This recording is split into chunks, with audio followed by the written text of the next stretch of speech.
Hey everyone, my name is Sarah Roberts, and I am here to show some of the capabilities of NearPod. NearPod can be found simply as nearpod.com. You can type that in. There's also the option to add it as an extension into Google Slides, so you have direct access through the Google Suite, or you can go to the website and use it there as well. You have the same capabilities, it's just ease of access for some people. Um, Before we get into it, I will say I am fortunate enough to have a district that provides this, but I know not all districts have that accessibility. So there are free and paid versions that anyone can try. The free version, you can still build lessons, you can still use a majority of the tools, but there are some limitations. If you are able to get the paid version, there's ones per teacher where it's just per the year, and it's about $129 a year, or you can do it by the school or by the district. And any of these paid versions, you are now access to all of the different interactive opportunities. You have a wider storage space. And one of the cool things with NearPod is it has hundreds of lessons across all different subjects and all different grade levels. So you have the paid version, you have access to all those pre-made lessons to kind of jumpstart something you might be doing in class or anything like that. So I've been fortunate enough to use NearPod for about 3 or 4 years in our district, and I love it. The kids may claim it's cheesy, but they secretly love it. So, just a few of the things included in NearPod. Again, some of these are in the free version, but all of these are included in the paid version. So one of the cool things about it is it's basically like a PowerPoint, but you can make almost every single thing interactive, whether it be for the class or a student individually. Some of the things that you can do is you can create a live teacher whiteboard or a live student whiteboard. So they can go on and I use it for math, you can do equations, they can show their work, and I can see it as their teacher. But there is also an option to show it as a class, so you can get the feedback from your peers or just from the teacher, but you have that live feedback, watching them work, being able to help them as they go. In addition, there's options for YouTube videos or NearPod videos or your own videos. And what makes that interactive is you can build in questions. So again, for the math perspective, if I was teaching slope, after maybe in the video it talks about the y-intercept form, I can then pause it and have a built-in question, what variable represents slope? And it kind of gets them into it, making sure they're paying attention, keep them alert. There's also virtual field trips. I actually use that for math. I used to teach social studies. That was an amazing tool. Many of my students haven't had the opportunity to leave their community, let alone the state. So we were able to use that as a 3D event rendering of things we were talking about in class. So we were talking about World War I, being able to do little glimpses of Germany and things like that was pretty cool. And finally, one of the coolest things is collaboration boards. It's super short and sweet, but it gets the kids talking. You can do it anonymously. As a teacher, I can always see them, but per students, they can be anonymous. They can do pictures, they can do videos, they can do GIFs, they can do words, whatever they want. And it gets them talking, gets them thinking, which we're going to get talking to about that in just a minute. In additional resources on there are some games that the kids find fun, but as educators, we can use to make sure they're understanding, show what they know. They have some drag and drop matching and sorting. And that's even through high school levels. Draw It kind of goes with that whiteboard. You can kind of give them a prompt and they can literally draw like it's a whiteboard on their screen. And then finally, they also have what's called Time to Climb. And it's their version of like a Kahoot or Look It. I know some of us use that, but they all can drop in and play and see the leaderboard, answer questions, and it's a good review.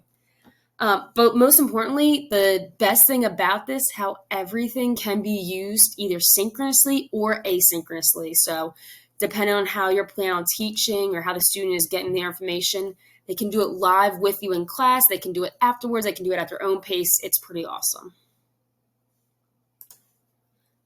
All right, so after reading Rice, one of the key outcomes that stuck out to me through NearPod was problem solving. And as Rice stated, not everything has to be in text communications. Consider allowing the use of audio or video communication as well. We know not all students thrive maybe through words, but if you give them the chance to talk, they can go on forever. So in NearPod, there's actually 4 different options just to get started. And within these 4 options, they can really do what they want within them to show and express what they have learned and what they understand and what they're learning. The first one is Flipgrid. Many of us use that as its own resource. You can actually build it in right into your lesson. So as students are going through, they can see teacher videos, they can see student responses, respond to student responses either through video. They can again respond in pictures, they can respond in emojis, they can respond in words to their peers' flips and what they think. The next, like I said, is the collaboration board. Okay, I usually use this by asking a question. For example, for math, what do we know about percents? And students have the opportunity to answer again in video, pictures, GIFs, or GIFs, however you pronounce it, words of what they know about percents, and they can keep posting. They can then heart maybe someone they agree with. They can add on to that and kind of grow from there. So you get another chance to talk and discuss and grow from there. Draw It. That one, not so much with video, but that does give them the option to show their work like it's a whiteboard, so a little bit more freehand. They can text it in words, they can add images. So for math, that is like my favorite tool. I can see how they're getting their answer, their process. That's an amazing option. And finally, our last one, open-ended questions. So, explain how you solved the problem. They can write it or they can press record and they can explain their answer because, again, for some, that's just so much easier. With that, they can also go back and respond to their peers. So if they listen, they can then respond in another open-ended format with how they feel and what they think. Once I was reading Rice, I saw the immersive and quest-based learning. And as soon as I saw that, I thought of NearPod again, but not always in a collaboration standpoint. For some of them, yes, but others, I took it as they are immersive and it can then be a jumpstart to use those collaboration tools I just mentioned on the last page. NearPod 3D, so for social studies, when we were talking about the Mayan ruins, I was able to put a 3D rendering of those Mayan ruins, and the kids were able to go in with a partner and kind of spin it around, look inside, and then we used that on the next page to start talking about what we saw, what we think. So that was a good jumping part, but it also got them in. And as Rice said, it's an engaging and motivating students and wanted them to get involved. They wanted to learn more. The simulation, it's great for math. It is more single player. There are a few 2-player games where they can go in and play against each other. But there's everything from building fractions to working on quadratic functions in there. And they can go in and manipulate different things. Again, jumpstart a conversation. The VR field trip, very similar to the NearPod 3D. You can drop them in and they can, almost like a Google Map view, get them to talk. And then finally, this is probably the most collaborative, immersive learning experience on NearPod. It's called Time to Climb. It's their version of Kahoot. Students can sign in at any time. It doesn't have to all be at once. Go in, create their little avatar, play the game by answering questions, and they can literally see themselves how fast does it take them to climb to the top. And after all the students have gone in, they can see the leaderboards and, comment on each other like, good job, or I'm going to beat you and things like that. Like, it's a good way to get them involved while also showing what they learn, what they need help with. After looking at the social presence model, I kind of put it in the order of what all of them are important, but what I feel to be, I guess, in order of importance. And some of it was backed up in the writing. For me, the number one was instructor involvement, especially in the online learning model when you're not face-to-face. It can be sometimes hard, as they said, for students to think that the teachers are there and that they care. So us being involved and giving responses, so through NearPod, being able to go on those whiteboards and I can go and type and say, great job, or hey, make sure you don't forget your negative sign. It's showing them that we are there, we are paying attention, and we're always there to help them. So I do think that's important, and it kind of makes them know they're heard and hopefully do better in class.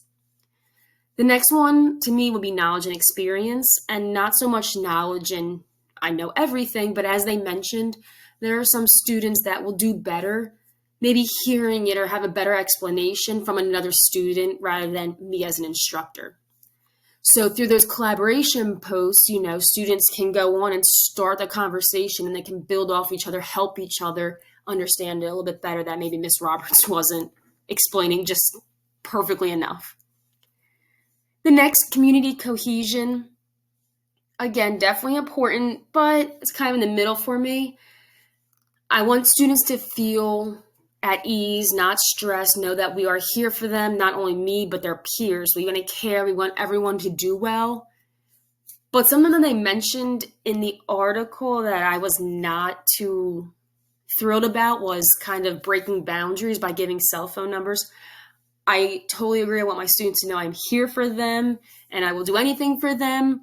But there is a line that I do not feel comfortable crossing. So that is why I put that kind of in the middle, because it is important. I want my students to feel safe and welcome, but it comes with boundaries. For the next one, interaction intensity, they mentioned different students viewed it in different ways. Some saw it as teacher one-on-one interaction, and some saw it as student interaction with each other. So depending on how you see it, it is important. So there is obviously positive peer interactions. It can build upon it. But as they mentioned, some of the students said, I was distracted in a class because of all the peer interruptions happening. If I wanted those peer interruptions, I will find you outside of class. But when it comes to class, I am okay with interacting as long as productive to the lesson. And sometimes that is hard and difficult through the virtual model. So that would be something I want to put focus on, but understand that we are there for learning, not for socializing, as many, I think even students mentioned it in the article. And then finally, effective association. Yes, emotion is important. It creates a bond, a connection with a lot of students. However, to learn math, we don't have to have this deep emotional bond. It can help, and it will build over time, but it is not vital to learning the lesson and the mathematics behind it. So there was definitely things that stuck out to me in this model, but this is the way that I found it as importance. That's just me personally. I know everyone has their own preference, but I can see how they are all intertwined and obviously lead to an effective lesson. All right, so kind of jumped right into it.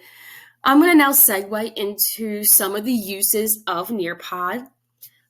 Right now on the screen, as you guys can see, there's some big letters. This is actually a code. So if you guys want to go in, you guys can act as a student. So my students can use this code, and at their own pace, they can go into the NearPod and do the collaboration, do the videos, do the activities.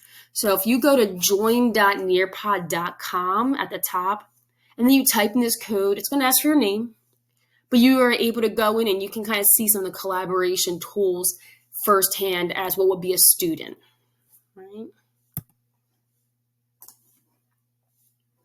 All right, so in my mini lesson, I'm going to go into what is slope. As the math teacher I am, but don't worry, none of you will be quizzed on what is slope. All right, so I'm going to go in, and this is all through NearPod. This is actually some things I pulled from some of their pre-made lessons, so you can kind of see what their pre-made lessons look like, and you can kind of see some of the things that I added in. So this is, again, from their pre-made lessons. I am not going to go into a 40-minute lesson with you, but it does kind of line out what we're going to do, what it engages on, things like that. So the first thing I have coming up is a poll. So again, this is just starting to get the students involved.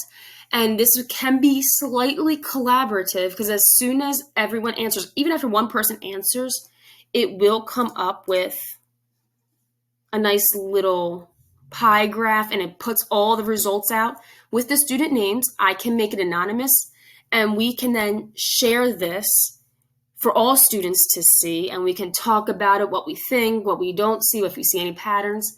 And you can use this for all different things, just to start a conversation. Once it wants to load. There we go. So, as I said, it can jumpstart a collaboration. And this is one of the collaboration boards. And up top, I have instructions. What do you already know about the slope of a graph? Okay. And I went in, as you guys can say, it says teacher. So I went and I typed these in. I can actually go and make it anonymous because sometimes that helps students kind of put them at ease. But we can do either one and jumpstart it. But I can go in and we can write a comment. So it's a line. I can say, you're right, it is a line. What kind of line do you think? Kind of getting to start thinking. Maybe I like this little emoji. I mean, I picked it out, but I really like the little GIF I put in. It shows an example of slope. I can go and I can heart it. Okay, and that's going to pop up on the student side too, so they can kind of then respond back. And then it's, again, starting that conversation and seeing what are we thinking. Let's get that talking. And if we ask an actual question, that knowledge and experience, this will be a perfect opportunity. So someone that might not be strong in slope, it's a line. Someone that's not strong in slope could ask a solid question of what kind of line? What do you mean by that? And it's building, and they can now help each other without Miss Roberts helping in. And then down below, as you guys can see, you can go and add whatever your little heart desires. You can have pictures. Okay, you can upload whatever you want. You can film a video. You can record just your voice. The GIFs, GIFs, whatever you call them, those are my favorite. My kids love them in class. They think they're hilarious. So all different ways, and it kind of goes back to that collaboration model, the problem solving. There's more than one way to communicate what you know. All right. So as I said, the immersive learning experience, that's what we're going to jump into right now. And it's going to be a virtual reality field trip of Hong Kong. It's at one of the top of the mountains, and kids can go in and they can look, see what it looks like. Because again, many have probably never left the States, let alone gone to a whole other country of Hong Kong or city. Though this part right now is not collaborative, it can jumpstart us to a collaborative model. So I put in another collaboration board. How could you tell which parts of the skyline were the steepest? Okay, kids can go in and say, using my eyes, looking at the mountains. They can go in and write that. Someone can heart it. Someone can comment. Again, you can add pictures. You can add the GIFs, the GIFs, whatever you want to call them. And so far, there really hasn't been any slides where kids are just sitting there listening or reading. It's really getting them into it and hopefully paying attention. And hopefully this video wants to work. Okay, so there is supposed to be a flip grid, and why it's not working is beyond me. I was just playing with it. I uploaded a flip grid, so if any of you have went in as a student, it should be popping up on your end, so I apologize. Let's see. Nope, we can try to come back in a little bit. But Flipgrid, it's an option. I have a question prompted, and it's where do you see slope in real world? Okay, and I allowed students to have the opportunity to make a video. They can build a video, which is pretty cool. So they don't have to be a part of it. They can add different clips and create almost like a TikTok if they wanted to and upload it to talk about it. Or they can just type in, I see slope in mountains, I see slope in the skate park, things like that. But again, it gives them all different options. And within Flipgrid, within the NearPod, you can respond to each other's through those same sources. Again, sorry, it's not working. I don't know why. All right. We're almost done. So again, we're just kind of getting into it, getting them ready. Here, again, I have this as the teacher view, but students can just play it on their own, and there's questions built in, or we can do it all together, and I can play it. Don't worry, I'm not going to make you guys sit through this. And have questions built in, and students can then respond. They can type in their answers, or if this was in class or maybe through a Google Meet, we can watch it together on my screen, and kids can unmute and see what they see. Answer what they see, ask questions, and so on. But it's all about slope. It's only a minute. Let them break it down. And then finally, I'm just going to close out my lesson with an immersive game to get kids engaged and realizing that all that learning, it does come to help you. So you can do different themes, all right? Thinking of the beach is the last few weeks of summer.